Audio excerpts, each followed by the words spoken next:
if you look at things from a lyrical standpoint and you break down every bar and analyze it from each track, I think lyrically, Drake was a little bit more witty. All right, because we brought up Kendrick, right? I got to ask you, is Not Uh-huh. Like Us the best diss track of all time? No. Best diss track? No. Hell no. Shout out to Kendrick though, but hell no. Because they was hyping it like that though. Man. A lot of these outlets was hyping it like, oh, like with these lists during that time, they was like, oh yeah, that one's number one. I would say maybe the most popular as far as like biggest amount viewed or played or something like that, like in a short period of time. Maybe you could say that, and it was at the Super Bowl too, so maybe you could argue that. But as far as best like impact or lyrical or everything like that, I don't agree with that at all. The most commercially successful diss track. There you go. Due to the spins that it obtained, the fact that he filmed it at the Super Bowl, and all the other things that were attached to it. But the best diss track, period, man, absolutely not. You feel me? It ain't. Come on, that ain't even close, man. Respectfully, but it ain't close. You had a controversial take too. You felt like Drake actually won the battle against Kendrick. Yeah, I mean, this is just my personal opinion. If you look at things from a lyrical standpoint and you break down every bar and analyze it from each track, I think lyrically, Drake was a little bit more witty. You feel me? And I just believe that Kendrick, he found out a way to, make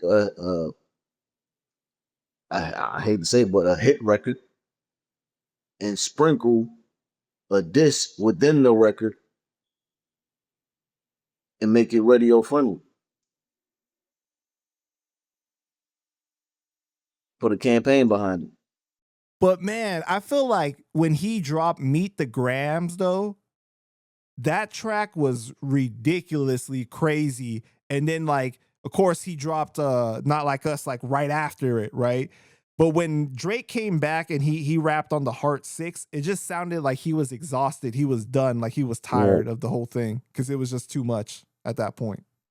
You probably won't because you have all these people within the so-called culture just anointing this dude as the winner when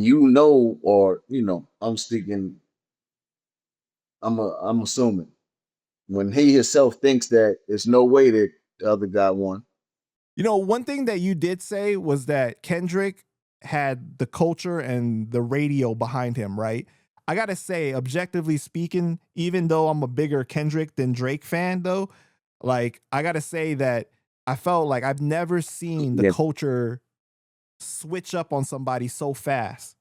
Like people weren't looking at Drake before like, oh, you white boy and stuff. But as soon as that beef happened, I never heard more people say that. It was crazy. Like even Rick Ross was saying it. White boy. Yeah, they go for keys to your success, man. These are the people that laugh in your face, but in in the drop of a dime, they will show you how they really feel about you though.